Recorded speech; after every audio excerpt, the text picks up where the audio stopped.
Hello বন্ধু, আমি মানবেন্দ্র পাল। আমার চ্যানেল হেলথ সলিউশনে আপনাদের স্বাগত জানাই।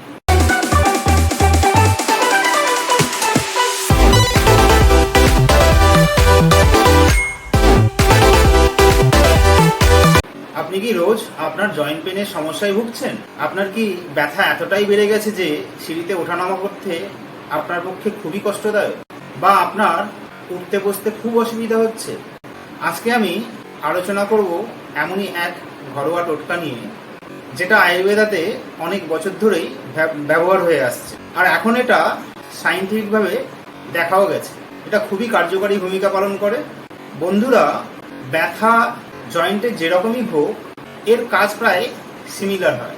জয়েন্টের মাঝখানে প্রেসার পড়ে, দুটো হাড়ের মধ্যে ঘষা লাগতে শুরু করে যায়, ফলে এই ব্যথার সৃষ্টি হয়। কারণ এই জয়েন্টের মাঝখানে যে ফ্লুইড থাকে সেটা শুকিয়ে গেলে বা কমে গেলে এই দুটো হাড়ের মধ্যে ঘর্ষণের সৃষ্টি হয় আর ব্যথার সৃষ্টি হয়।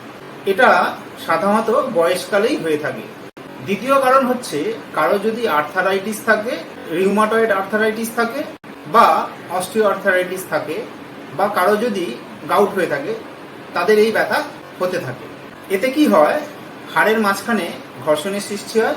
বিকজ বোন জয়েন্টের ভিতরে যে ফ্লুইড কমে যাওয়ার জন্য ঘর্ষণের সৃষ্টি হতে থাকে, যার ফলে আপনাদের ব্যথা শুরু হয়ে যায়। এটা আপনার কোনো পুরনো আঘাতের জন্যও হতে পারে, কোনো ভারী জিনিস ওঠানোর জন্যও হতে পারে, অনেক সময় শরীরে ইনঅ্যাক্টিভ হওয়ার জন্যও হতে পারে। এতে জয়েন্টের মধ্যে একটা প্রেসার ক্রিয়েট হয়, দুটো হাড়ের জয়েন্টের মধ্যে ঘর্ষণের সৃষ্টি হয়, আর এটা উইক হতে থাকে। তার ফলে আপনার ব্যথার সৃষ্টি হতে থাকে। বন্ধুরা, এটা তো হলো জয়েন্ট পেনের কিছু কমন কারণ, যেগুলো আপনি জানলেন। এখন বলি এর ট্রিটমেন্ট কি করে এই জয়েন্ট পেনের সমস্যা থেকে মুক্তি পেতে পারেন। যখনই আমাদের কোনো ব্যথা হয়, তখন আমরা কি করি? আমরা তখন কিছু পেন কিলার খেয়ে এই ব্যথা কমানোর চেষ্টা করি। আপনারা কি জানেন, এই ব্যথার ওষুধগুলো জাস্ট কিছু সময়ের জন্য আপনার ব্যথা কমিয়ে দেয়। বলার দরকার লাগে না, এই পেন কিলারগুলো আপনার শরীরের অনেক ক্ষতি করতে থাকে।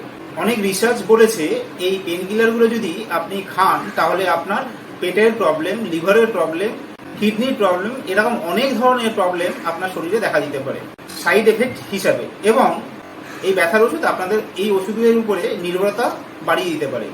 এই ব্যথার ওষুধ আপনার সিমটমের উপর কাজ করে, রুট কজের উপর নয়। ওষুধগুলো খেলে আপনার সাময়িক ব্যথা থেকে নিবারণ করবে, কিন্তু গোড়া থেকে সারাবে না। যদি আমি বলি, প্রকৃতিতে এমন কিছু দিয়েছে যা শুধু আপনার এই ব্যথা থেকে মুক্তি দেবে না, গোড়া থেকেও সারতে কাজে লাগবে, এবং এই পেন কিলারগুলোর সাইড এফেক্ট থেকেও বাঁচাবে। তাহলে এই টোটকা সম্পর্কে আপনি অবশ্যই জানতে চাইবেন।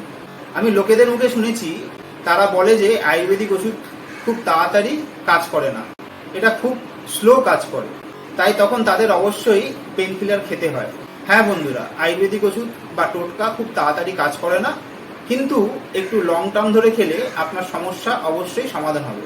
হ্যাঁ, এটা ঠিক, আয়ুর্বেদিক ওষুধে এমন কিছু নেই যেটা আপনাদের সঙ্গে সঙ্গে ব্যথার থেকে মুক্তি দেবে। তাতে আপনি আয়ুর্বেদিক পেন রিলিভার অয়েল ব্যবহার করতে পারেন, যেখানে ব্যথা হয় সেখানে আপনি লাগাতে পারেন, তাতে অবশ্যই ব্যথা থেকে মুক্তি দিতে কাজ করবে।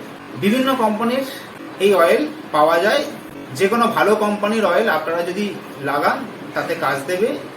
এই আয়ুর্বেদিক অয়েলের ভিতর অনেক হার্ব থাকে, যেটা আপনি যদি জয়েন্টের মধ্যে রেগুলার লাগাতে থাকেন, তাহলে অয়েলটা জয়েন্টের মধ্যে অ্যাবজর্ব হয়ে যাবে, আপনাকে লং টার্ম রিলিফ দিতে কাজ করবে। এর থেকে আপনারা দ্বিগুণ উপকার পেতে পারেন।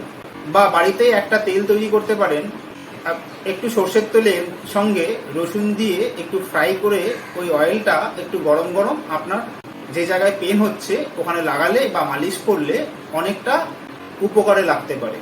এবার আপনাদের বলি টোটকাটা আপনারা কিভাবে তৈরি করবেন, যেটা আপনাকে খেতে হবে। এতে আপনাদের ব্যবহার করতে হবে হলুদ, দারচিনি, অশ্বগন্ধা, গোলমরিচ, রসুন, আদা, তেজপাতা ও ছোট এলাচ। চলুন জানি আমি এই টোটকায় কেন এই ইনগ্রিডিয়েন্টসগুলো রেখেছি। হলুদে আছে কার্কুমিন নামে একটি অ্যান্টি ইনফ্লেমেটরি পদার্থ, যেটা আপনার ফোলা ভাব, ব্যথা কমাতে কাজে লাগে। আদাতে প্রচুর অ্যান্টি ইনফ্লেমেটরি পদার্থ পাওয়া যায়, যেটা ব্লাড সার্কুলেশন বাড়াতে কাজ করে। দারচিনিতে অ্যান্টিমাইক্রোবাল গুণ আছে, যেটা আপনার যে কোনো ইনফেকশনকে কমায় এবং ফোলা ভাব কমায়।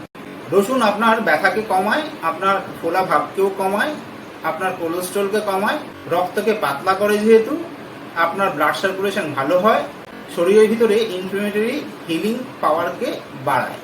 অশ্বগন্ধা আপনার মানসিক চাপ কমায়, জয়েন্ট পেনের উপর খুব ভালো কাজ করে। তেজপাতাতে ইনফ্লেমেটরি পদার্থ থাকে, আপনার ব্যথাও কমবে, ফোলাও কমবে। এলাচ এবং গোলমরিচ হলুদের কার্কুমিনের এফেক্টকে বাড়িয়ে দেয় আর আপনার পাচন ক্রিয়াকে শক্তিশালী করে। প্রথমে আপনি 1 গ্লাস দুধকে গরম করে নিন, তারপর তার মধ্যে 1/2 চামচ হলুদ, 1/2 চামচ গ্রেট করা আদা, 1/2 চামচ অশ্বগন্ধা পাউডার, 1 চুটকি গোলমরিচ, 1 চুটকি দারচিনি গুঁড়ো, 1 চুটকি এলাচ গুঁড়ো, 2টো রসুনের কোয়া কেটে মিশিয়ে দিন, তার সঙ্গে 2টো তেজপাতাও মিশিয়ে দিন। এটা 7 থেকে 10 মিনিট ফোটাতে হবে হালকা আঁচে। এতে কি হবে, এই মশলাগুলোর যত গুণ আছে সেগুলো দুধের মধ্যে অ্যাবজর্ব হয়ে যাবে আর এর এফিকেসি বাড়িয়ে দেবে। এটা আঁচ থেকে নামিয়ে ছেঁকে নিয়ে খেতে পারেন। আপনার মনে হয় আপনার একটু মিষ্টি দরকার, তাহলে একটু মিশ্রি মিশিয়ে নিতে পারেন। এটা আপনাকে রোজ রাত্রিবেলা শোবার আগে খেতে হবে, যাতে আপনার শরীরের ভিতরে যে ব্যথা আছে তার এগেনস্টে লড়াই করতে পারে এবং আপনি নিশ্চিন্তে ঘুমোতে পারেন। তাহলে আজ থেকে এই টোটকাটা খাওয়া শুরু করুন। এর সঙ্গে খেয়াল রাখতে হবে, আপনার যদি কোনো ক্রনিক ডিজিজ থাকে তাহলে বা এর সঙ্গে অ্যালার্জি থাকে তাহলে অবশ্যই ডাক্তারের পরামর্শ নিয়ে এটা খাবেন। ভালো রেজাল্টের জন্য এই টোটকাটা অন্তত 3 সপ্তাহ থেকে 4 সপ্তাহ রোজ খেতে হবে, কারণ এটা একটা দেশি টোটকা আর রোজ খেলে তবেই এর এফেক্ট বুঝতে পারবেন। বন্ধুরা, নিশ্চয়ই এই ভিডিওটা আপনাদের ভালো লেগেছে, এখান থেকে কিছু শিখেছেন, নতুন কোনো ইনফরমেশনও পেয়েছেন। আপনাদের যদি ভিডিওটা ভালো লাগে তবে চ্যানেলটা সাবস্ক্রাইব করুন, লাইক করুন এবং শেয়ার করুন। আপনারা সাবস্ক্রাইব করলে চ্যানেলটার রিচের জন্য খুবই সুবিধে হয়। আজকের মতো আসি, আবার পরের ভিডিওতে দেখা হবে। নমস্কার।